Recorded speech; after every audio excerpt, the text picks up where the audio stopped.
1748 जब स्पेन का एक इंजीनियर रॉके जोकिन डी एल्कुबिएरे स्पेन के राजा किंग चार्ल्स के लिए एक समर पैलेस यानी ग्रीष्मकालीन महल बनाने पर काम कर रहा था। लेकिन महल बनाने के लिए जब उसने उस जगह पर खुदाई करवाई तो वो और वहाँ मौजूद सभी लोगों के होश उड़ गए। उन्होंने 1700 सालों से दफन एक ऐसे राज को खोज निकाला था जिससे पूरी दुनिया अनजान थी। दोस्तों, हमारी दुनिया में कई ऐसी घटनाएं होती हैं जिससे हम अनजान होते हैं। आज इस वीडियो में हम आपको इतिहास में घटी एक ऐसी नेचुरल डिजास्टर के बारे में बताने वाले हैं जिसे धरती ने हजारों सालों से अपने अंदर समेट रखा था, जिसे जानकर आप भी हैरान हो जाएंगे। इसीलिए वीडियो को अंत तक जरूर देखें।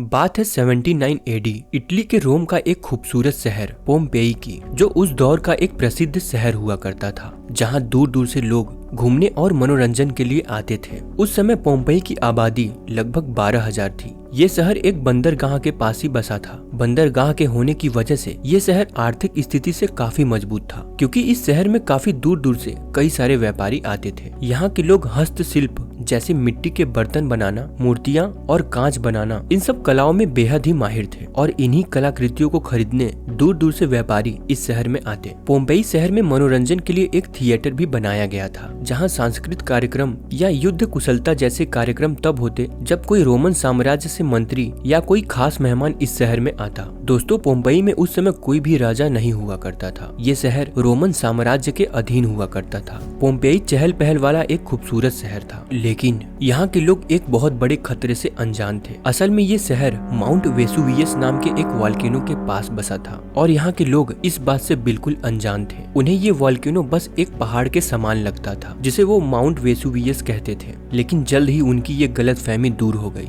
24 अगस्त 79 एडी दोपहर के करीब 1 बजे ये वॉल्केनो अपनी पूरी ताकत के साथ ब्लास्ट हुआ और अपने अंदर से 10 बिलियन टन मैग्मा बाहर निकाला। इससे निकलने वाली राख हवा में 33 किलोमीटर तक चली गई। इसकी ताकत का अंदाजा आप इस बात से लगा सकते हैं कि ये ब्लास्ट हिरोशिमा में गिराए गए न्यूक्लियर बॉम्ब से 100 टाइम्स ज्यादा पावरफुल था। वॉल्केनो से निकला मलबा 150 किलोमीटर प्रति घंटे की स्पीड से शहर में गया, जिससे लोगों को भागने का भी मौका नहीं मिल सका। यहाँ के 12,000 लोग और ये शहर वॉल्केनो से निकले मलबे में दब गए। लगभग 20 फीट नीचे दबा ये शहर 1700 सालों से दुनिया से अनजान रहा। इस घटना का लिखित में वर्णन कहीं नहीं मिलता, सिवाय एक के। एक रोमन लेखक प्लिनी द यंगर ने 79 एडी के आसपास रोमन इतिहासकार टैसिटस को एक लेटर लिखा था, जिसमें इस घटना से जुड़ी कई बातें विस्तार में लिखी गई हैं। प्लिनी द यंगर ने इस घटना को काफी दूर से देखा था। उन्होंने अपने लेटर में गिरती राख, अंधेरे आसमान और लोगों को इस घटना से भागते हुए लिखा। उन्होंने अपने चाचा के मृत्यु के बारे में भी लिखा है, जिन्होंने लोगों को बचाने और इस अनोखी प्राकृतिक घटना को समझने में अपनी जान गंवा दी थी। इस शहर को दोबारा 18वीं शताब्दी 1748 में स्पेन के एक इंजीनियर रॉके जोकिन डी एल्कुबिएरे ने गलती से खोज निकाला, जब वो स्पेन के राजा किंग चार्ल्स के लिए समर पैलेस बनाने का काम कर रहे थे। खुदाई के दौरान वहाँ शहर मिला, जिसे देखकर सभी हैरान थे। जब और गहराई तक खुदाई की गई तो लोगों के स्ट्रक्चर मिलने शुरू हुए, लेकिन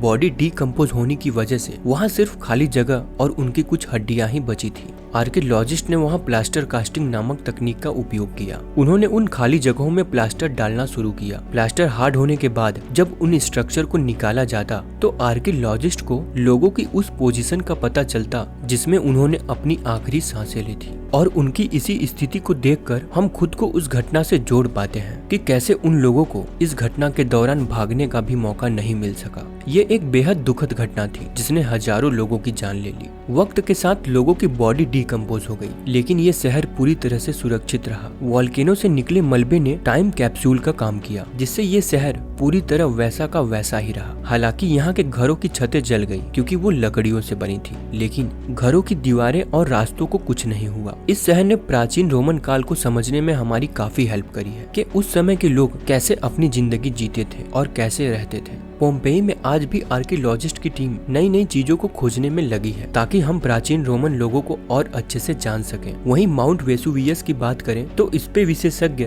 बारीकी से रिसर्च कर रहे हैं, क्योंकि ये एक एक्टिव वॉल्केनो है और घनी आबादी के पास है। इसीलिए लोगों की सुरक्षा को देखते हुए यहाँ की गवर्नमेंट भी इस वॉल्केनो पर अपनी नजरें गड़ाए है। आपको बता दें कि ये वॉल्केनो अभी तक 50 से भी ज्यादा बार फट चुका है। इसमें लास्ट विस्फोट सेकेंड वर्ल्ड वॉर के दौरान 1944 में हुआ था। हालांकि ये विस्फोट 79 एडी में हुए विस्फोट से काफी छोटे थे। दोस्तों, इन घटनाओं से यही पता चलता है कि हम इंसान टेक्नोलॉजी में कितने भी आगे बढ़ जाएं और अपने आप को कितना भी शक्तिशाली समझ लें, लेकिन नेचर के सामने हम कुछ भी नहीं। इसीलिए हमें हमेशा अपने प्रकृति का सम्मान करना चाहिए। दोस्तों, वीडियो अच्छी लगी हो तो वीडियो को लाइक और हमारे चैनल को सब्सक्राइब जरूर करें, क्योंकि हम आपके लिए ऐसे ही इंटरेस्टिंग वीडियोस लाते रहते हैं। धन्यवाद।